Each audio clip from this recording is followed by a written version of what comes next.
De retour sur le plateau des Grands Lives, bienvenue si vous nous rejoignez seulement maintenant pour le grand lancement de la nouvelle saison de biathlon sur la chaîne L'Équipe à Pokljuka en Slovénie, au moment où on est en train de préparer le pas de tir sur ces images en direct que vous apercevez moins d'un quart d'heure avant la première course de la saison, le relais mixte simple. Alexis Boeuf est en place en direct depuis Pokljuka. Il est avec quelqu'un que vous allez découvrir cette saison sur la chaîne L'Équipe, c'est le nouvel entraîneur de l'équipe de France féminine. Moi je vais dire Frédéric Jean. Mais Alexis, vous allez dire Fred Jean, évidemment, parce que vous le connaissez très très bien. Vous allez nous expliquer pourquoi d'ailleurs. Je vais dire Fred Jean, je vais dire 20 pour l'entraîneur du tir qui s'appelle Vincent Poré. Et ouais, j'ai plaisir cette année à retrouver deux copains qui entraînent les filles. C'est vraiment deux camarades avec qui on a partagé notre carrière. C'est des personnes avec qui j'étais d'abord en Coupe d'Europe, puis après certaines fois sur la Coupe du Monde. Donc c'est vraiment des bons copains et ça me fait plaisir de retrouver des personnes comme Fred et comme Vincent Poré pour entraîner les filles. Fred, c'est un plaisir également de vous accueillir pour cette avant-course. Merci d'être avec nous. Votre nomination, ce que vous allez apporter à cette équipe de France féminine. On a lu le journal L'Équipe également ce matin où les filles sont visiblement ravies du changement et ravies de vous accueillir pour un nouveau dialogue, une nouvelle méthode, de nouveaux mots qui visiblement leur font du bien déjà. Tant mieux, c'est une bonne nouvelle déjà. Après oui, le changement de staff du printemps a indirectement apporté du changement, ça c'est sûr. C'est du changement plus au niveau des discours que du changement au niveau en soi de l'entraînement. Après il y a quelques séances qui ont été un petit peu adaptées avec des nouveautés, mais sur le plan sur les grandes lignes on n'a pas changé énormément de choses. C'est plus des petits détails qui ont été changés. Vincent Defrane a une question pour vous. Vous êtes ami également avec Fred Jean, Vincent? Oui, on s'apprécie. Non, je plaisante. Ravi de t'avoir et de te voir aussi dans l'équipe, c'est super. Et non, tout simplement, la difficulté de commencer une saison de Coupe du Monde, c'est la tension, l'incertitude qu'on a par rapport à toute cette phase de préparation.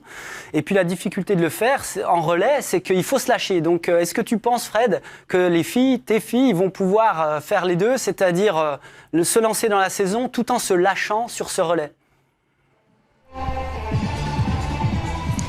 C'était un petit peu la consigne d'aujourd'hui, c'était de prendre ces relais à cœur et en ayant pour objectif de vraiment se lâcher, de rien inventer, de faire ce qu'elles ont fait pendant les 7 mois de préparation.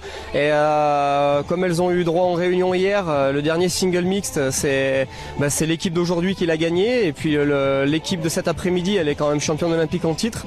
Donc on leur a demandé de se lâcher, de se faire plaisir et de faire les choses sérieusement et simplement. Il faudra aller chercher des résultats sur l'ensemble de la saison. Fred, également, un dernier petit mot là-dessus. On est parfois un petit peu déçus de la saison des filles au niveau des résultats la saison dernière. Votre objectif, au-delà du nouveau discours, j'imagine que c'est aussi faire des résultats beaucoup plus fréquemment. Ouais, l'objectif c'est vraiment de marcher régulièrement, d'être présent sur toutes les courses de l'année. On a la chance d'avoir une équipe qui est quand même sur le papier très forte et à nous maintenant de les aider à accomplir tous les objectifs et pour ça on a aussi dans l'équipe des athlètes qui ont pour objectif de jouer le classement général et quand on dit jouer le général il faut être bon tout le temps. Donc l'objectif ce sera ça, ouais. On est avec vous tout au long de la saison, Fred. Merci d'avoir été en direct sur la chaîne L'Équipe pour lancer cette saison. Alexis, on va vous remercier également parce que l'heure tourne. Midi approche pour le départ de la première course de la saison. Vous allez filer, retrouver Anne-Sophie. Tiens, expliquez-nous les coulisses de Pokljuka. Là, vous êtes près de la zone mixte. Les cabines de commentateurs sont où, tiens ? Effectivement, là je suis dans la zone mixte. Là-bas, il n'y a pas de tir. Et les cabines sont là-haut, juste au-dessus. Donc je vais prendre un petit tunnel, ça va me permettre de traverser toute la piste. Je vais y aller en courant pour me dépêcher pour pas être en retard. Et puis je vais m'installer en vitesse pour être prêt à commenter. Et Fred, il va faire quasiment la même chose. Lui, il va partir en courant pour aller sur la piste, prêt à dépanner les athlètes s'ils ont besoin. Je sais pas, pour un bâton ou pour autre chose, un bris de matériel, ça peut arriver parfois pendant une course. Merci Fred encore d'avoir été avec nous. Alexis, je vous laisse rejoindre donc Anne-Sophie qui est en direct avec nous. Anne-Sophie. Merci Fred, merci encore. Anne-Sophie, on rappelle à celles et ceux qui nous rejoignent à l'instant, la première course de cette saison, c'est le relais mixte simple. On rappelle la composition et le principe de cette course tout simplement. Oui, bien sûr. Alors, la composition de l'équipe de France, c'est Anaïs Chevalier et Antonin Guigona, relais mixte simple, qui a remporté justement le dernier format de cette épreuve lors de la dernière saison. C'était à Kontiolahti en mars dernier, juste après les Jeux Olympiques. Et donc, Antonin Guigona et Anaïs Chevalier s'étaient imposés. C'est une course toutefois qu'on n'a pas vue aux Jeux Olympiques, qu'on n'a pas vue non plus aux Mondiaux en 2017, mais qu'on verra en revanche en mars prochain à Östersund pour les Mondiaux. C'est un format de course, disons, un peu plus cool. Je reprends les termes d'Anaïs Chevalier qui s'est exprimée au micro de Tanguy Kerouas il y a quelques jours. Voilà, c'est un format de course qu'on voit en revanche en IBU Cup, que les athlètes aiment bien. C'est très dynamique et contrairement aux autres relais, les athlètes vont passer plusieurs fois. Alors on va expliquer cette spécificité avec Alexis qui va nous dire ce que ça peut changer. Anaïs Chevalier va partir pour un premier tour, puis Antonin Guigona prendra le relais, puis Anaïs Chevalier retournera sur la piste et enfin Antonin Guigona bouclera ce relais. On va tout vous expliquer dans quelques instants, mais en attendant, équipe de France très compétitive, on espère au moins un podium. L'équipe de France très compétitive dès ce premier relais, Vincent Defrane, champion olympique, qui est avec nous ce matin. Et l'équipe de France féminine qui sera compétitive tout au long de la saison. Tiens, Anaïs Chevalier, lors de la fameuse séance de vérification qui est traditionnelle, ces images que vous connaissez évidemment si vous suivez le biathlon avec nous. Vincent. Oui, tout simplement, là c'est une phase obligatoire où on passe, on appelle ça peser la carabine, peser qu'elle fait pas moins de 3,5 kg, c'est une règle. Et puis une règle de sécurité, il faut que la détente, c'est-à-dire donc la gâchette comme les cow-boys disent, mais en biathlon c'est la détente, eh bien elle ne doit pas se déclencher à une pression de moins de 500 grammes, c'est la règle. Donc il y a ces deux vérifications qui sont faites, il y a aussi quelques autres vérifications un petit peu de manière inopinée en termes de dimension de l'arme, mais voilà, c'est un passage obligé. Il y a aussi le marquage des skis et puis voilà, c'est le moment où on peaufine vraiment les minutes avant la course, on peaufine le matériel pour être prêt. La première course sur relais mixte simple, midi, pour lancer cette nouvelle saison de biathlon sur la chaîne L'Équipe. Vincent, sur Anaïs Chevalier, c'est une première course qui est importante également pour elle parce qu'on attend plus de sa part cette saison. Elle, en tout cas, psychologiquement, semble mieux armée que la saison dernière avec ce changement de staff notamment. Oui, c'est quelqu'un qui a un gros potentiel, qui l'a déjà montré à certains moments, qui, on le sait, va pouvoir étendre sa carrière de manière plus régulière sur une saison. Maintenant, il faut le faire. Un potentiel, c'est une chose, le réaliser, c'est autre chose. Et voilà, super si elle emploie le mot cool pour définir cette épreuve. Il y a quand même beaucoup de nervosité et de tension avec ces rythmes d'enchaînement de passage de relais.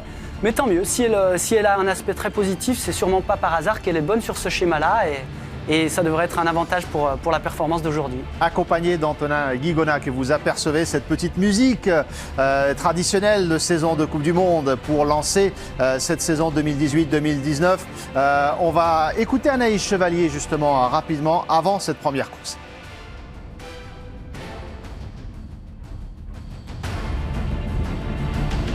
L'objectif, c'est de gagner. Après, ça fait aussi que c'est des courses courtes où il y a beaucoup de choses qui peuvent se passer et ça se joue à rien. Et on sait qu'on peut être premier, deuxième, comme on peut être huitième. Voilà, ça. Mais c'est sûr qu'on prendra le départ dimanche pour gagner. On a envie. Je pense qu'avec Anto, on est sur la même longueur d'onde, en tout cas là-dessus. Je me fais pas de soucis. Et puis, c'est la première course. Elle lance la saison pour l'équipe et tout. Je pense qu'on a à cœur d'être devant. À cœur de remporter ce premier relais. On va revoir les images pour se faire plaisir de la dernière victoire de ce même relais mixte simple. C'était à Kontiolahti, comme vous l'expliquez Anne-Sophie il y a quelques instants. Vincent, psychologiquement, dans la gestion du groupe équipe de France, c'est un premier relais qui est important. Ce sont des premiers choix qui sont guettés par tout le monde. D'où l'importance de cette première course également. Oui, l'importance à la fois pour en effet faire des choix, se dire quelle est la stratégie pour ces courses de relais simple mixte et quelle est la stratégie pour les relais qui vont suivre. Je crois qu'il y a beaucoup de nations qui ont joué la carte quand même de mettre des équipes très fortes sur le relais mixte qui sera en deuxième partie de journée. Ça ne veut pas dire que cette course qui va arriver, le relais simple mixte, sera moins importante. C'est deux schémas un peu différents avec des caractères et des caractéristiques d'athlètes différentes. Voilà, on sait qu'on a des athlètes qui peuvent basculer d'un format à l'autre, donc c'est la richesse de l'équipe de France. Maintenant, quoi de mieux que de lancer une saison avec une belle performance, c'est ce qu'on espère pour eux. On va apercevoir les conditions météo dans quelques instants. 3 degrés annoncés du côté de Pokljuka. Anne-Sophie, justement, dites-nous rapidement les conditions météo pour lancer cette saison. Oui, effectivement, il y a du soleil, il fait plutôt beau et ce que disait Alexis tout à l'heure pour ouvrir cette prise d'antenne, c'est que c'est assez inhabituel parce que d'habitude, en début de saison, pour l'ouverture de la saison, on est à Östersund où il fait jour, allez, de 10h à 15h30 et donc là, ça change pour les athlètes, il fait jour et surtout, il fait beau et les conditions sont plutôt douces, les températures sont douces, c'est très agréable. Vincent qui surveille la météo et la start list en même temps. Votre pronostic avant le départ de cette première course? C'est toujours difficile, mais voilà, je pense que les Français vont être bons. Et puis, je ne serais pas surpris qu'ils soient bien chahutés par les Allemands qui connaissent bien cette importance de la gestion, ces courses tournantes avec plusieurs relais par la même personne. Un peu plus de 3 minutes avant le départ de ce relais mixte simple qui va lancer cette saison 2018-2019 de biathlon. Si vous nous rejoignez seulement maintenant, la deuxième course, ce sera le relais mixte classique avec Martin Fourcade, Anaïs Bescon, Simon Détieux et Justine Brezaz. Entre-temps, vous vivrez le tirage au sort des éliminatoires de l'Euro 2020 en direct également, juste après ce relais mixte simple. Installez-vous, vous êtes tranquillement devant la chaîne L'Équipe pour le lancement de cette nouvelle saison de biathlon. Anne-Sophie Bernadi, Alexis Boeuf avec Tanguy Carwas. On était très impatients de retrouver ces images. Cette fois, nous y sommes. La saison de biathlon qui peut reprendre. Ça y est, en effet, nous y sommes. Bienvenue dans cette nouvelle saison de biathlon. Des scénarios toujours plus fous, des personnages attachants et des décors somptueux comme ici à Pokljuka. On est ravis que cette nouvelle saison soit diffusée une nouvelle fois sur la chaîne L'Équipe. Mais on a attendu longtemps quand même, 8 longs mois, Alexis, pour revoir ces belles images. Et oui, beaucoup de préparation pour une saison très intense qui se passe sur 4 mois, on va dire. Vraiment, il faut être bien préparé quand on attaque une saison en biathlon parce qu'on n'a pas beaucoup de temps pour éventuellement se remettre d'une blessure ou d'une petite maladie. Mais les Français ont l'air en forme, ils sont là, ils sont présents. On est content, comme on l'a dit plusieurs fois, de retrouver le soleil, d'avoir des bonnes conditions. La piste est vraiment dans un état parfait. Donc ça va être une très belle course de biathlon aujourd'hui. Et comme on en a l'habitude, alors d'habitude oui c'est à Östersund mais cette fois c'est à Pokljuka, on commence cette saison de biathlon avec des formats un peu plus légers, un peu plus cool si vous me permettez l'expression. C'est ces relais mixtes, alors relais mixtes qu'on aura tout à l'heure et puis relais mixtes simples maintenant, un format qu'on a l'habitude de voir en IBU Cup mais peu en Coupe du Monde et qui sera d'ailleurs au championnat du monde à partir de mars pour la première fois. Ouais, c'est une discipline qu'on découvre petit à petit, on essaie de s'y habituer, c'est un format qui est un petit peu différent des autres formats en biathlon. C'est un format où le tir a beaucoup d'importance, où tout se passe très vite. Et l'IBU qui a fait ce choix depuis plusieurs années maintenant de démarrer une saison avec des relais. Ça permet aux athlètes de se lancer dans une saison, de terminer leur préparation sans tout de suite rentrer dans une course individuelle. C'est un petit peu plus tranquille, on va dire. Alors bien sûr, pour l'équipe, ça a de l'importance, mais ça n'a pas tout de suite de l'influence sur le classement général de la Coupe du Monde, par exemple. Donc ça permet aux athlètes de bien terminer leur préparation. Et on trouve que c'est sympa comme ça de commencer en équipe, même si le biathlon est un sport individuel. On s'entraîne toute l'année en équipe, donc c'est bien de le montrer. Et on vient d'apercevoir Vincent Poré, l'entraîneur du tir pour les filles. C'est un visage qu'on va découvrir tout au long de cette saison, le nouvel entraîneur de tir de cette équipe féminine. Et on va vivre comme si vous y étiez le départ de cette toute première course de cette saison 2018-2019.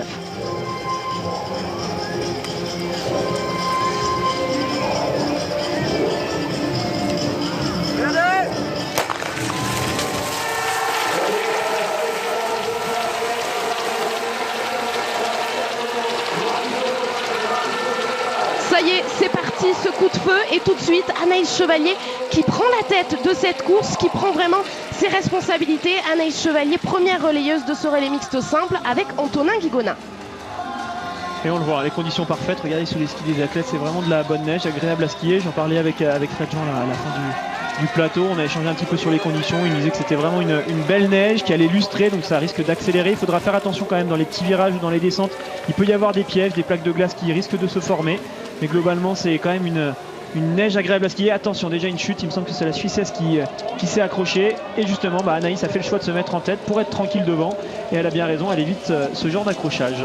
Alors première chute qui s'est passée dans le tunnel. Visiblement les premières images qu'on a vues, il n'y a pas eu, justement, regardez, on va le revoir.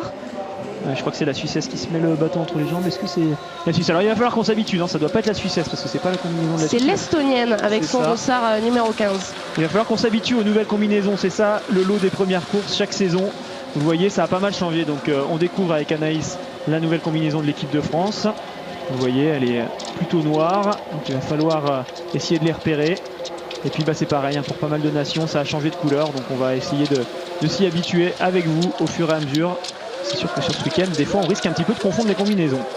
Derrière Anaïs Chevalier, on retrouve l'Autrichienne Lisa Teresa Hauser. Alors on disait qu'Anaïs Chevalier et Antonin Guigona avaient remporté le 2e relais mixte simple de la saison dernière. C'était à Kontiolahti, on le voit justement Antonin Guigona. Et pour le relais mixte simple précédent, puisqu'il y en a eu 2, c'était à Östersund justement pour l'ouverture de cette saison. Et c'était justement les Autrichiens qui l'avaient remporté. Et ce même duo d'ailleurs, composé de Lisa Teresa Hauser et Simon Eder, il faudra se méfier d'eux parce que c'est des tireurs très rapides et ça fonctionne bien dans ce genre de format. C'est vraiment leur spécialité. On a les 4 meilleures équipes, hein, celles qu'on a cochées sur notre start list, qui viennent de se détacher. On voit un petit groupe qui est emmené toujours par Anaïs, qui vient de prendre l'avantage, qui vient de s'extirper un petit peu du peloton avec l'Italie qui essaye de faire la jonction. Mais on a la Norvège, l'Allemagne et l'Autriche qui accompagnent la France en tête de cette course. Et effectivement, Lisa Teresa Hauser avec Simon Eder, c'est leur spécialité, ce genre de concours de tir. On va dire c'est presque un concours de tir, hein, ce format. Ces 2 athlètes qui tirent très vite. Simon Eder, c'est l'athlète le plus rapide chez les hommes en tir. Et chez les filles, c'est Lisa Teresa Hauser qui est la plus rapide, notamment sur les tirs couchés. Donc ça va dégainer. Et en général, ils aiment bien ce genre de format parce que c'est vraiment quelque chose qu'ils travaillent tous les jours à l'entraînement. Et ils aiment ça et ça se voit. Alors que Federica Sanfilippo, l'italienne, a réussi là à rattacher ce petit groupe de tête. Ça a ralenti un petit peu? Ouais, je sais pas si ça a ralenti, mais elle a fait l'effort en tout cas dans un plat descendant pour essayer de recoller comme ça à l'aspiration. Elle a eu raison, il fallait pas laisser partir trop d'équipes. Sur ce genre de format, on peut très vite prendre du retard et derrière c'est quasiment impossible de revenir. Donc il faut vraiment rester au contact tout le long. On a Anaïs qui a pris la décision de vraiment faire toute cette course en tête. Donc ça montre qu'elle a décidé de faire cette course à fond, de pas forcément se poser de questions par rapport à la tactique. Elle est en train bien sûr de jouer la course du jour mais aussi de terminer sa préparation. Et c'est bien de faire une intense avec vraiment une course où on se fait plaisir, où on se lâche. Elle a pris ses responsabilités, elle assume son statut qu'elle a créé depuis quelques années, son statut maintenant de cadre à part entière de l'équipe de France. Et elle arrive désormais sur le pas de tir, un pas de tir dans lequel on arrive en descente et on a le temps de souffler un peu juste avant de tirer. Ouais, justement, ça y est, on les voit arriver devant nous, elles vont s'installer sur le pas de tir. Alors cette descente, ça permet de souffler un petit peu, mais il ne faut pas arriver trop vite aussi. Il ne faut pas arriver trop vite, surtout quand on va s'installer au cible 30, aussi qui sont tout au fond parce qu'on arrive tout de suite de la descente. Mais surtout, ça permet de récupérer, du coup les athlètes vont tirer très vite. Vous allez voir, ça va tout de suite enchaîner.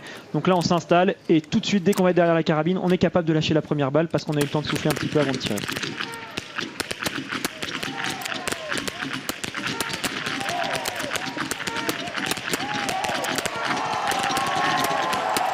Ça tire vite, effectivement, c'est la Russe qui va s'extirper la première, suivie de l'Ukrainienne. Ça va aussi pour la Norvège.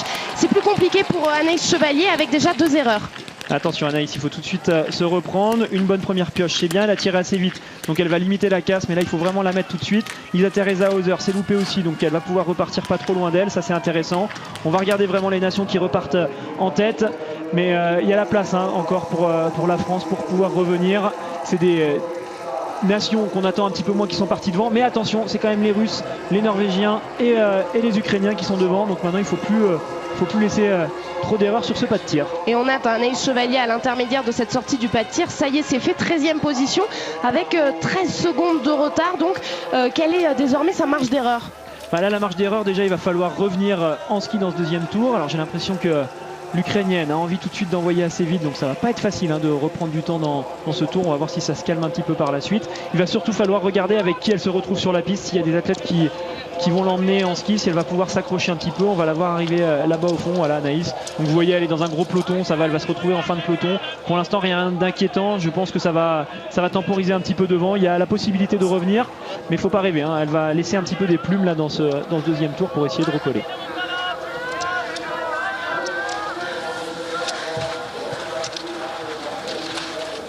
Et voilà les 3 athlètes en tête désormais avec l'Ukrainienne Anastasia Merkushina et puis une qu'on avait cochée, on le disait, Alexis, qui était tout à l'heure dans ce quatuor de tête emmené par Anaïs Chevalier qu'on voit à l'instant effectivement dans un gros peloton.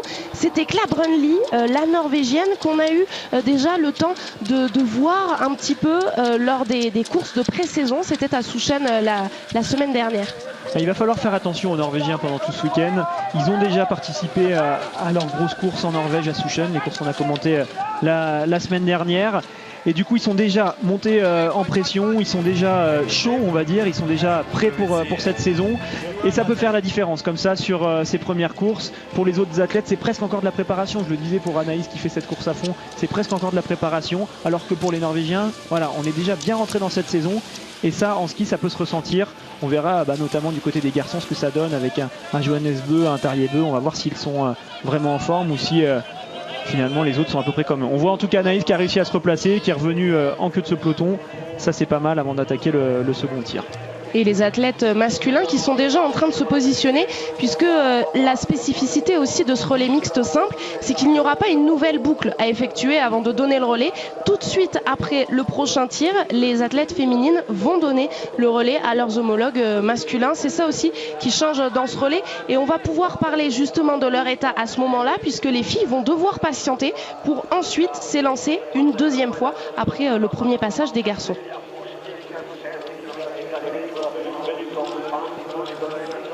Alors vous le voyez, on dit que les conditions sont bonnes, il y a de la neige sur la piste, c'est parfait. Par contre, c'est vrai qu'à côté, hormis pour le décor, il n'y a pas beaucoup de neige, on voit quand même pas mal d'herbe. Alors c'est une piste qui a été préparée comme chaque début de saison par le snow farming. C'est de la neige qu'on a emmagasinée pendant la saison dernière, qu'on a mis de côté, qu'on a stocké, et derrière ça permet de la réétaler en début de saison. Donc ça c'est un moyen maintenant qui est très souvent utilisé par les stations de ski pour pouvoir permettre d'avoir de bonnes conditions en début de saison. Et cette neige a été étalée au bon moment, au bon endroit. On a des températures autour des moins 1, moins 2 degrés actuellement. Donc ça permet d'avoir une neige qui évolue peu sur la journée. Et ça, c'est assez intéressant. Donc ça permet d'avoir tout de suite de belles courses. Et Tekla Brandli qui n'attend pas, qui se détache là avant d'aborder ce tir debout. Je vous le disais, c'est ça. C'est les Norvégiens qui sont bien préparés, qui sont déjà montés assez haut en intensité. Donc elle peut se permettre de réaccélérer. C'est pas forcément une des meilleures skieuses normalement, cette athlète. Mais là, elle se sent bien et donc elle a décidé de partir devant. On aurait pu s'attendre à ce que l'Ukrainienne s'accroche, mais finalement, ça n'a pas été le cas. Bon, attention, il y a un tir debout qui va arriver, qui va être très intense, donc il va falloir récupérer au mieux. Il y a l'Ukrainienne qui a la bouche grande ouverte.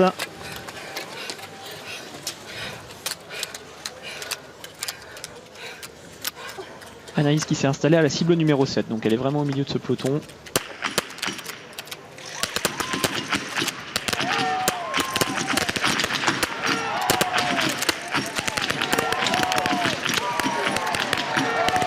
Oui, le plein pour Anaïs Chevalier qui va pouvoir ressortir dans les premières positions. L'Ukrainienne est juste devant elle.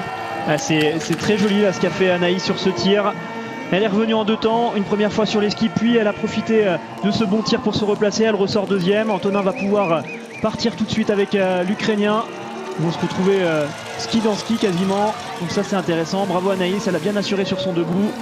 Allez, maintenant on est reparti pour une deuxième partie de course. Il y a 4 temps. Il y a ce premier relais féminin, ce premier relais masculin. Derrière, Anaïs va pouvoir se reposer un petit peu, essayer de récupérer au maximum. Ça va être une récupération active. Il faut pas s'arrêter d'un coup, sinon la cible active va vraiment lui prendre les jambes. Donc elle va continuer à souffler un petit peu en courant, en marchant. Et derrière, elle va analyser ses erreurs avec l'entraîneur de tir qui va lui faire les retours par rapport aux balles qu'elle a loupées sur le debout. Elle va certainement régler un petit peu la carabine et on espère que ça ira mieux sur son coucher tout à l'heure. En attendant, on va retrouver Antonin Guigona sur cette piste. Lui aussi, il aime ce format de course et la saison dernière à Kontiolahti nous avait vraiment impressionné par la rapidité de son tir. Alors on le disait, c'est vraiment une épreuve typique pour être très rapide. Alors qu'on voit le passage de relais de l'Ukrainienne, Merkushina qui donne à Artem Tichenko. Je le disais. On le voit sur ce passage de relais, les athlètes qui n'ont pas forcément remis leur dragon de leur bâton. Il faut juste sortir du pas de tir le plus vite possible pour aller passer le relais. Donc même si on perd un bâton juste avant de passer le relais, à la limite c'est pas grave. Vous voyez, il y a 150-200 mètres à faire seulement. Donc on essaye vraiment de repartir le plus vite possible. Ça prend un peu de temps de remettre ses dragons, ça peut faire perdre une seconde. Et c'est pour ça qu'on en a vu pas mal passer comme ça. Et on va regarder un petit peu qui c'est qu'il y a autour des athlètes français. Alors Antonin qui est tout de suite passé en tête, vous voyez l'Ukrainien qui normalement est un petit peu moins fort que lui, donc il n'attend pas. Et il a raison parce que derrière il y a quand même un petit trou qui s'est créé. On a perdu une ou deux nations intéressantes, notamment les Autrichiens qui sont maintenant à 17 secondes. Donc ça c'est pas mal, il faut en profiter. Attention à Simon Eder qui est quand même capable de vraiment revenir dans la course, notamment grâce au tir. Donc Antonin, il fait sa course, il ne faut pas attendre et ça c'est parfait. Et le petit coup d'œil derrière pour vérifier où est justement ce gros peloton qui pourrait le menacer. Donc je reviens effectivement sur le tir d'Antonin Guigona. Un tir d'école franchement qu'on avait vu à Contiolarty en mars dernier, juste après ces Jeux Olympiques. Une rapidité, c'était déconcertant et ça nous avait tous scotchés. Ah, il s'était lâché, il avait fait un des plus beaux tirs qu'on a pu voir sur la Coupe du Monde pendant la saison dernière. C'était vraiment un tir magnifique, un tir engagé et un tir réussi. C'est ça qui était beau aussi, hein. On a souvent des tirs engagés, mais s'ils ne sont pas réussis, tout de suite ça perd un petit peu de charme. Et là, tout était réuni pour Antonin et voilà, on s'en souvient encore de ce tir assez fabuleux. Attention aux Allemands qui sont quand même en train de se replacer. Là, il y a Eric Lesser qui est en train de faire le travail derrière Yaranitchev, derrière le Russe. Voilà, je disais, là aussi on découvre de nouvelles combinaisons. L'Ukraine, donc vous voyez, ça a changé pour les Russes. C'est une combinaison un petit peu plus bariolée qu'à l'époque. Les Norvégiens donc ont la même combinaison que les Français, mais en noir et rouge. C'est le cas aussi des Suisses qui ont cette même combinaison en noir et bleu. Vous voyez les Coréens qui ont la même combinaison aussi que les Français en noir et rose. Les Norvégiens ils sont là, les Polonais pour eux ça n'a pas changé. Et Antonin qui arrive pour son tir couché. Il y a un petit peu de vent qui souffle vers la droite, ça peut être piégeux, va falloir faire très attention sur ce premier tir de la saison qui est en général un tir très nerveux.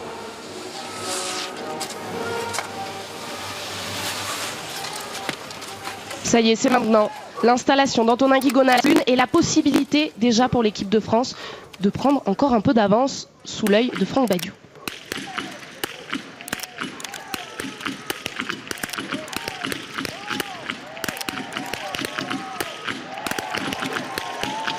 Quelle entrée en matière d'Antonin Guigona, le plein. Alors attention, il est toujours menacé par le Canadien et surtout l'Allemand qu'on a coché. Eric Lesser n'est pas bien loin. Ouais, Eric Lesser, vous voyez Simon Eder qui a fait un très bon tir également pour l'Autriche, qui va repartir bien placé. On a quasiment toutes les grosses nations qui sont restées sur ce tir. Antonin va se faire un tout petit peu rattraper, je pense, par pourquoi pas Eric Lesser, qui normalement devrait essayer de forcer un petit peu dans ce tour pour essayer de revenir au contact de la tête. Et oui, petite surprise, on a vu Franck Badiou. Alors on a parlé du changement d'entraîneur chez les garçons. Franck Badiou qui laissait sa place à Patrick Favre. Mais c'est une transition qui s'est faite en douceur. Franck qui est quand même intervenu plusieurs fois sur les stages d'entraînement tout au long de cette saison de préparation. Qui sera encore là de temps en temps sur les Coupes du Monde. C'est vraiment un lien étroit qui s'est créé entre Franck Badiou et les deux nouveaux entraîneurs de tir, Vincent Poré et Patrick Favre. Donc on va le voir de temps en temps, Franck derrière la jumelle. Et il est toujours là pour essayer de distiller précieusement les conseils importants qu'il peut apporter aux athlètes. On devrait voir une vraie différence entre le cours de Patrick Favre et celui de Franck Badiou. On entendait les athlètes à l'intersaison dire que c'était un peu moins peut-être intériorisé la manière de fonctionner de Patrick Favre plutôt que celle de Franck Badiou. Franck Badiou, il vient du tir de précision, donc c'est un athlète, à l'époque c'était un athlète, et c'est un entraîneur donc qui vient de ce tir de précision. C'est un tir qui est vraiment très travaillé, qui est très poussé. En biathlon, on n'a pas forcément besoin d'un tir aussi détaillé, on a peut-être besoin d'un tir plus simple, mais c'était quand même très intéressant de travailler pendant plusieurs années avec Franck pour avoir justement ce souci des détails.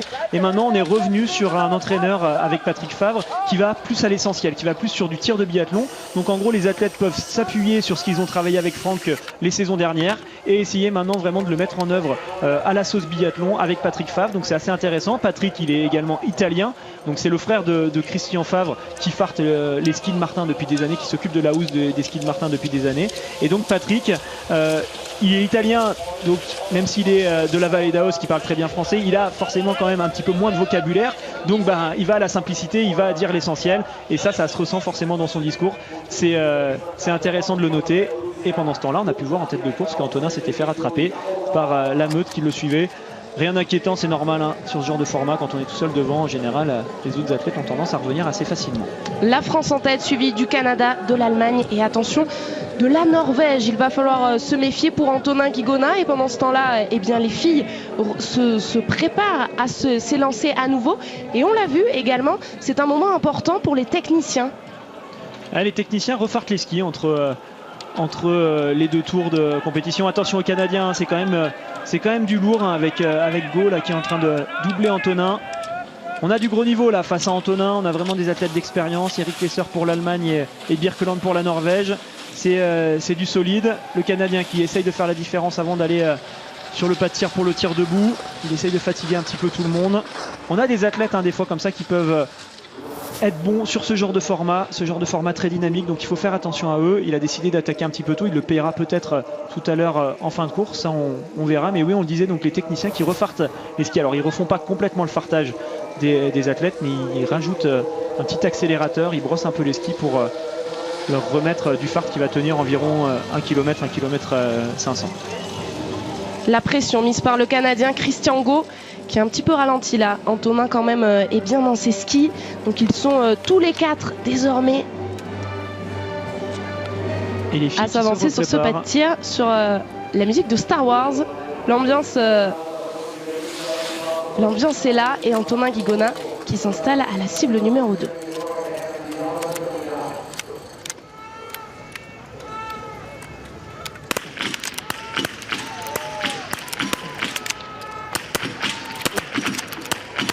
Gault est en train de payer son effort, on dirait. Attention pour Antonin. C'est Birkeland qui va ressortir le premier, le Norvégien. C'est fait aussi pour l'Ukraine. C'est simple, il y a 3 cibles à blanchir et 3 pioches pour Antonin Guigona pour éviter le tour de pénalité.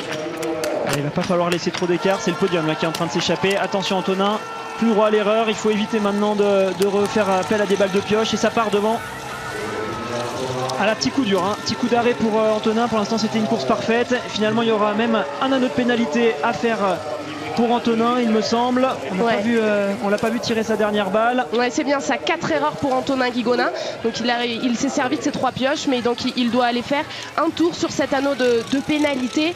Alors c'est un anneau qui est raccourci, il est un petit peu plus petit que les anneaux qu'on utilise d'habitude, mais vous voyez, ça aura fait perdre quand même pas mal de temps à l'équipe de France. Et là, ça va être compliqué de revenir maintenant, il reste plus beaucoup de courses, 30 secondes, c'est assez loin à rattraper.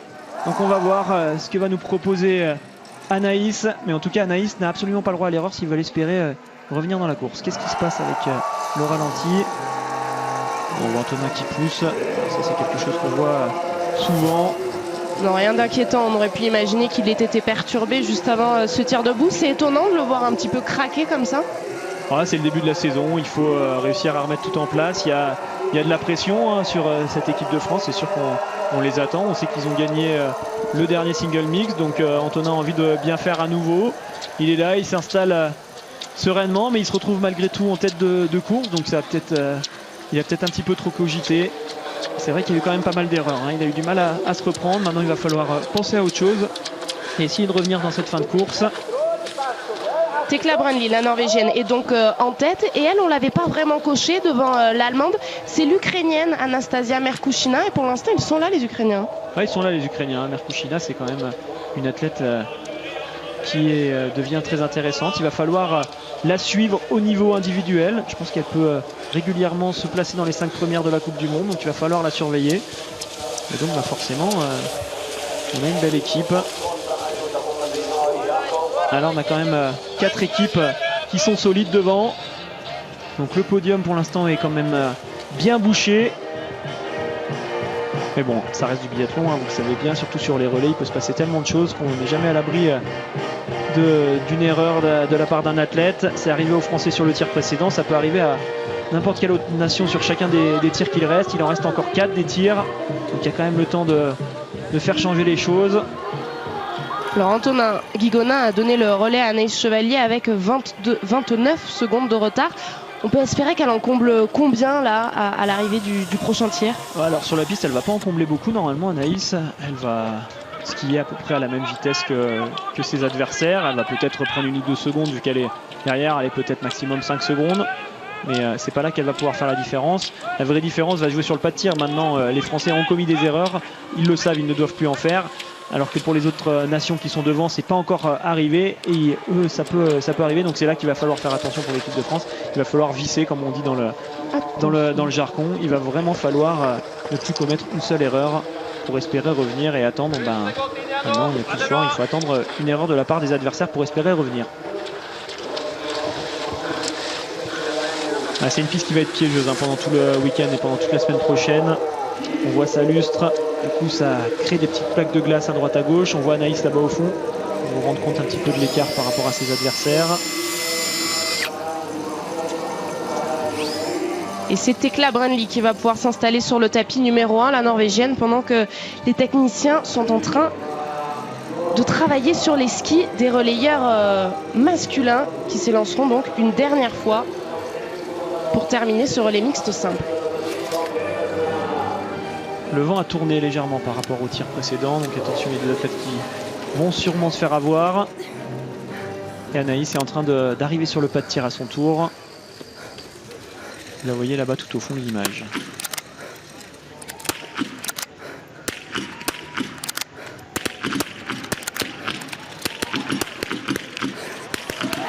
Elle a assuré le coup, Tekla Brandli, elle va pouvoir reprendre les devants. Mais l'Ukrainienne est toujours là, elle va pouvoir aller dans ses skis. Alors ça pioche pour le Canada. Allez, c'est bien ce qu'est en train de faire Anaïs. Pour l'instant, elle joue bien le jeu. Si elle repart avec le 5 sur 5, ce qui est fait, ça va limiter la casse. Il y a la possibilité de revenir au contact du podium. Allez, c'est bien Anaïs. Il y a, il me semble, 4 athlètes seulement qui seront ressortis devant. Donc elle va être 5e. Alors Tekla Brandli est en tête, Merkushina, l'Ukrainienne, est désormais 2e. Va suivre l'Allemande, voilà, Hildebrandt, Hauser et donc Anaïs Chevalier est juste derrière. Passage à cet intermédiaire, désormais 17 secondes de retard. Vous le voyez, ça va très vite hein, sur ce genre de format. Des équipes qui étaient devant juste à l'entrée du tir, comme le Canada par exemple, se retrouvent tout d'un coup derrière en 8e position. Donc ça peut aller très vite dans un sens comme dans l'autre. On a Anaïs qui a fait exactement ce qu'elle devait faire à ce moment de la course. Ok, Antonin a craqué sur son premier tir debout alors qu'il avait fait un magnifique tir couché. Voilà, c'est le début de la saison. On va lui laisser bien sûr le droit à l'erreur. En biathlon, c'est important de laisser le droit à l'erreur. C'est une discipline qui est quand même pas toujours évidente d'assembler les deux. C'est d'ailleurs tout l'enjeu hein, de ce sport et qui en fait la beauté. Mais par contre, derrière, Anaïs a tout de suite resserré les boulons. Et pour l'instant, c'est bien ce qu'elle va faire. Et pour l'instant, c'est la Norvège qui est en tête avec Tekla Brandli et Birkeland qui est déjà en train de se mettre en place. L'autre événement du jour, on est en train de vivre le tirage au sort des qualifications à l'Euro 2020. Quel adversaire pour l'équipe de France? L'intégralité du tirage à vivre sur le site L'équipe si vous le souhaitez. Et on reprendra en direct dès la fin de cette première course de la saison en biathlon. Priorité au biathlon et la fin de ce relais mixte simple avec Anne-Sophie et Alexis. La Norvège toujours en tête, ça n'a pas bougé pendant ce teasing, mais Saoud, notez bien l'horaire hein, juste après ce relais mixte simple, donc le tirage au sort pour les éliminatoires de l'Euro 2020 à partir de 12h40. Et je ne peux pas m'empêcher de vous rappeler évidemment aussi le grand rendez-vous qui vous attend demain, édition spéciale Ballon d'Or dès 16h sur la chaîne L'équipe avec un dispositif exceptionnel et la cérémonie qui sera à vivre au Grand Palais. Allez, on rentre dans le money time là, de ce single mixte. Donc ce qui va être intéressant là pour Anaïs, c'est que vous le voyez, les athlètes allemandes, ukrainiennes et autrichiennes viennent de rattraper la norvégienne. Donc il va y avoir, je pense, un petit temps de latence où elles vont peut-être très légèrement ralentir. Et ça peut profiter à Anaïs qui est toute seule derrière. Vous le voyez, elle a en ligne de mire cette meute. Alors on va quand même regarder avec attention si Lisa Teresa Hauser ne décide pas de réaccélérer tout de suite pour essayer de faire souffrir la norvégienne, si ça a l'air d'être le cas. Donc il va falloir qu'Anaïs s'accroche. Mais il y a la possibilité de revenir sur ce podium. Là, elles vont arriver à 4 en même temps. Il va y avoir de la pression. Il y en a certainement une qui va craquer. Et ça, Anaïs le sait. Donc si elle est bien sur ses skis pendant son tir, elle peut pourquoi pas en profiter pour se replacer. Et on voit justement le moment où Lisa Teresa Hauser en profite pour doubler la norvégienne et pour prendre les rênes de cette course. Position un petit peu délicate pour Anaïs Chevalier qui à la fois les a en ligne de mire et c'est ce qu'elle doit aller chercher, c'est-à-dire ces 4 filles-là, et en même temps elle skie toute seule. Il ne faut pas être dans la précipitation, il ne faut pas vouloir revenir trop vite. Si elle produit un effort trop fort d'un coup, ça risque de la déstabiliser derrière pour le tir. Donc il faut être intelligent, attention à ces plaques de glace, là ça devient de pire en pire. Je pense que tout à l'heure on va avoir des surprises sur le relais mixte où ça risque de chuter à cet endroit là. Il y a vraiment la plaque de glace qui est en train de sortir. Là ça va, Lisa Teresa Hauser qui n'a pas non plus trop accéléré. L'Allemagne s'est laissée distancer très légèrement. Et Anaïs est toujours là en embuscade.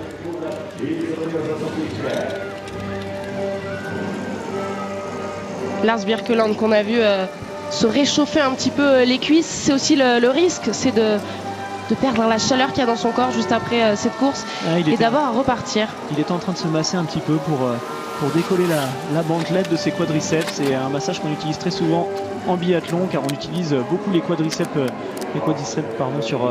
sur ses poussées de jambes.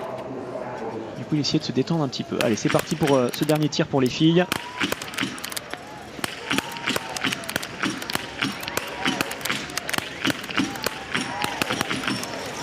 Toujours le sans faute pour la Norvège avec Tekla Brunli qui va toujours être accompagnée de l'Ukrainienne. On suit Anaïs Chevalier. Oh, dommage, cette dernière balle dehors pour Anaïs Chevalier. Elle est vite prendre cette balle de pioche.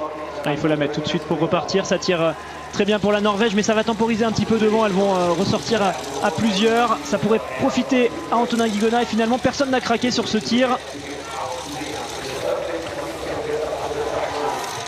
Vous voyez, Anaïs va sortir. Du coup, comme sur le tour précédent, la France va se retrouver un petit peu toute seule en chasse.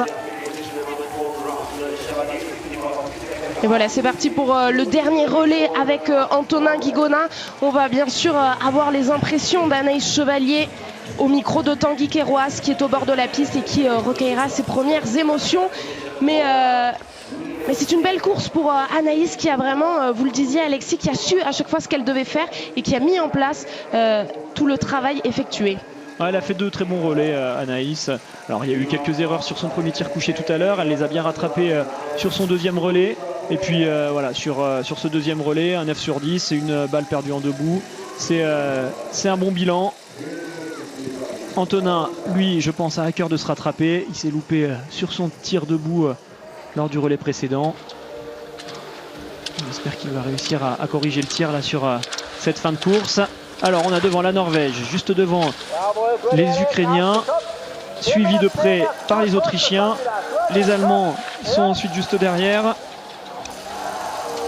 Et on va avoir la France un petit peu plus loin. Alors là, sur ce trio de tête, il y a quand même des athlètes très performants. C'est dur de voir un de ces athlètes craquer quand même. C'est l'Ukrainien sur le papier qui est le plus faible, mais on sait très bien que sur ce genre de format, on peut avoir des surprises. Donc on va pas tout de suite éliminer l'Ukraine. On va attendre de voir. Simon Eder, c'est le tireur le plus rapide. Birkeland, un athlète d'expérience. Et puis Eric Lesser, un athlète qui adore les relais. Donc on va avoir un beau match. Eric Lesser justement qui est un petit peu distancé. On attend de voir Antonin Guigona, mais on va tout de suite retrouver Anaïs Chevalier qui est avec Tanguy Kéroas. Oui, Anaïs, vous avez remis la France sur de bons rails. Antonin avait été en difficulté sur son tir debout. Ça va être compliqué maintenant d'accrocher le podium quand même. Ouais, tout est possible. Là, je suis remontée de la 10e à la 5e, donc comme quoi. Mais non, mais je suis encore optimiste. Je pense que c'est des courses où on peut croire jusqu'à la fin, donc on va attendre le dernier tir. Regarde son tir couché, je vous repose une question après.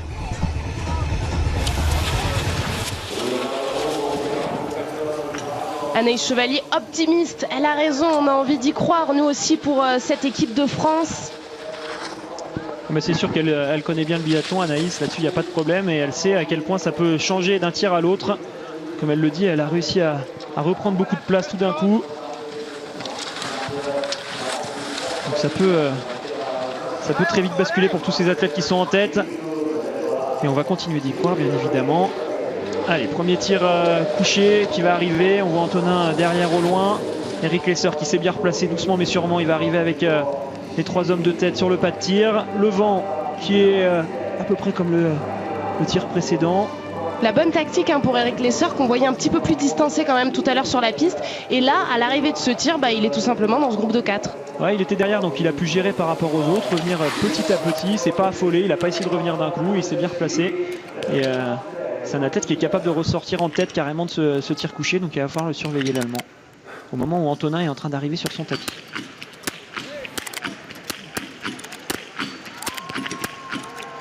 Attention, il y a des erreurs. Là, ça peut laisser la possibilité à l'équipe de France de repartir. L'Autriche risque de repartir avec le sans faute. C'est le cas pour Eder. Ouais, le sans faute pour l'Autriche, également pour l'Ukraine. Mais il y a des erreurs pour la Norvège qui va repartir maintenant, mais qui laisse une porte ouverte à Antonin Guigona. C'est difficile pour l'Allemand. Oui, le 5 sur 5 pour Antonin Guigona qui tout de suite va se replacer. Une image qui doit faire plaisir à Anaïs Chevalier. Allez, une porte qui s'ouvre clairement pour le podium. Un athlète éliminé, donc j'avais un petit peu trop vendu Eric Lesser qui finalement a calé. Il va même aller faire un tour de pénalité. Donc là maintenant, ça va être compliqué pour l'Allemagne. Antonin s'est bien replacé. Il a bien joué le jeu là sur ce tir couché. Et derrière, il va y avoir la pression pour les 3 premiers qui vont arriver pour la victoire. Donc il peut y avoir un athlète qui risque d'être déstabilisé. Et c'est à ce moment-là qu'Antonin pourrait, pourquoi pas, essayer de revenir. Mais bon, il va falloir aller chercher 5 sur 5 pour croire au podium. De l'optimisme et de l'envie d'y croire. Anaïs Chevalier avait ses mots au micro de Tanguy Queyroix. C'est bien, elle avait raison. Antonin Guigona au pied du podium, 4e avec 13 secondes. On va retrouver justement tout de suite Anaïs Chevalier avec Tanguy. Oui, Anaïs, vous aviez envie d'y croire. Là, maintenant, on y croit encore plus. On vient de vous voir l'encourager. Tout est possible. Oui, tout est possible. Il est capable de sortir un dernier tir comme lui seul, on a le secret. Après, il me paraît, je sais pas, sur les skis, il me paraît pas dans la meilleure forme. On va voir, je sais pas trop, on va voir. Je vous laisse aller regarder ça au pas de tir, je crois. Alors on l'a vu justement, les secondes, 13 secondes 9, sortie d'Antonin Guigona au pas de tir. Après ce tir couché, on va peut-être avoir une indication. Ça va être dur pour Antonin dans ce tour, faut pas rêver, les autres sont à 3 ensemble. On voit Eder qui a beaucoup d'envie, c'est lui qui a le plus de confiance, il sait qu'il est capable de tirer plus vite que les autres sur son tir debout. Donc il mène la danse, l'Autrichien, et donc forcément ça profite aux 2 autres qui sont dans les skis. Vous le voyez, Birkeland il est tranquille derrière, là il produit aucun effort, alors qu'Antonin il est tout seul là-bas au fond et ça a l'air dur, il baisse un petit peu la tête. C'est normal, il est parti, il a dû rattraper après son tir debout un petit peu loupé, il a dû partir à fond pour essayer de rattraper le retard qu'il avait créé. Derrière, quand il a repris le relais, il a dû repartir à fond, donc il est à fond depuis le début de la course, alors que des athlètes comme ceux qu'on voit actuellement à l'image, eux ont pu temporiser parfois et garder un petit peu des forces, et forcément en fin de course ça se paye. Donc là c'est vraiment sur le pas de tir qu'il peut y avoir une porte qui peut s'ouvrir pour Antonin, et sur la piste pour l'instant ça risque d'être compliqué. On verra ensuite dans le dernier tour, et c'est pas dans ce tour là qu'il reprendra du temps normalement. On n'aime pas ça évidemment, mais là sans voir une des nations qui est en tête avoir des difficultés sur le pas de tir, difficile de voir une porte entrouverte pour Antonin Guigona. On ne souhaite pas le malheur des autres, on le répète, mais ce serait beau un premier podium sur cette toute première course de la saison pour l'équipe de France. Ça ne se fera pas sans une erreur de ses adversaires. Ouais, on voit que l'Ukrainien est bien en ski lui aussi, donc pour l'instant il n'a pas de mal à tenir. On le sent un petit peu moins fort que le Norvégien et que l'Autrichien, mais il est toujours là, il est toujours en train de s'accrocher. C'est un athlète qui est performant au tir, donc s'il repart avec un 5 sur 5, ça va malgré tout rester très compliqué pour Antonin de revenir.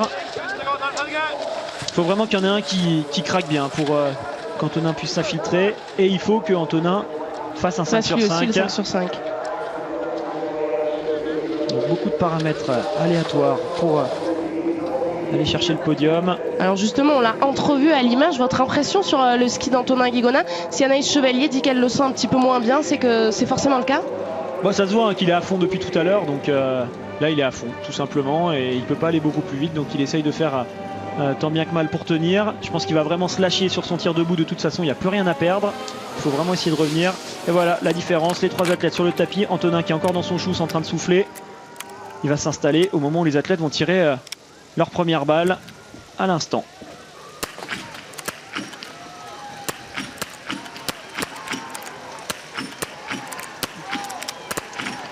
Voilà, le tir parfait pour Birkeland.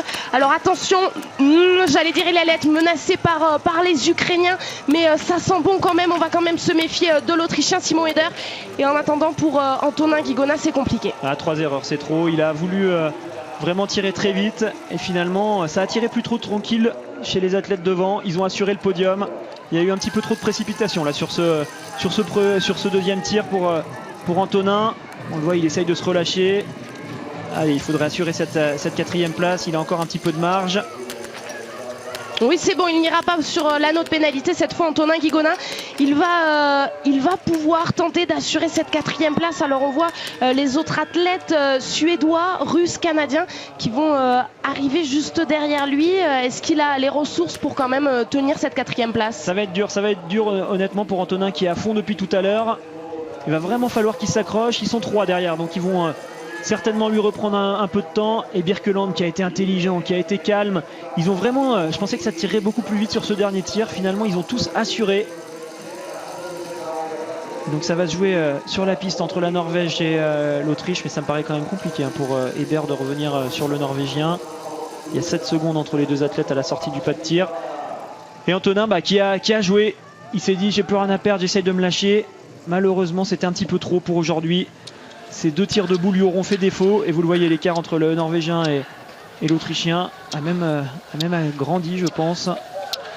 Et on va avoir un podium qui va rester stable, je pense. Ouais, la victoire qui est désormais quasiment promise à cette équipe de Norvège avec Tekla Brunli et Lars Birkeland.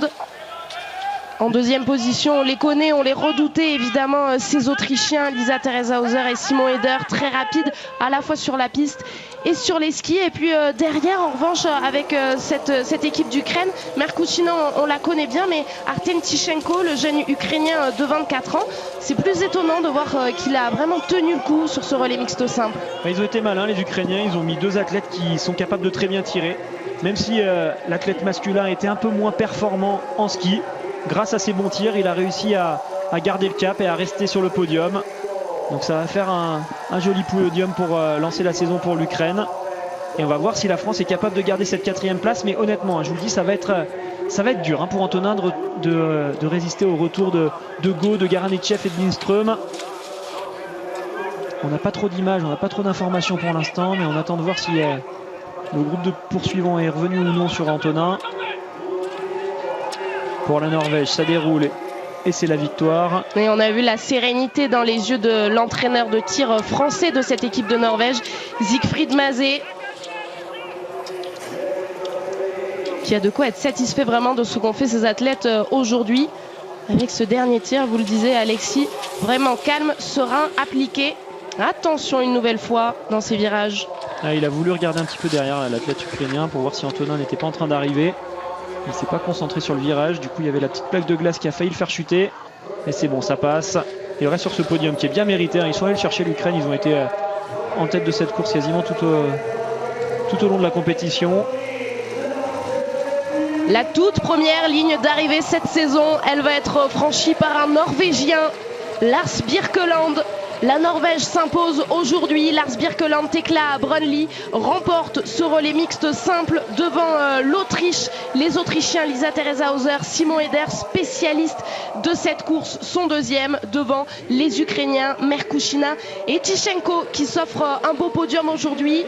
Antonin Guigona est-il 4e? Oui, c'est bien lui qu'on va arriver et qui va donc se contenter de cette 4e place, mais qui a résisté donc au retour de ses poursuivants. Antonin Guigona et Anaïs Chevalier aujourd'hui 4e. Il a pas mal fini finalement Antonin, il est ressorti à 34 secondes, il termine à 30 secondes, donc il a repris un peu de temps. Allez, ça va faire une course mitigée, c'est sûr qu'on aurait aimé voir un podium, il y a eu des belles choses, on voit que les Français sont en forme en tout cas par rapport à leurs adversaires. 1-0 pour la Norvège pour l'instant, mais voilà, cette saison est lancée et on espère que dans quelques heures, la France va venir là aussi sur ce podium pour contrer les Norvégiens qui commencent très fort.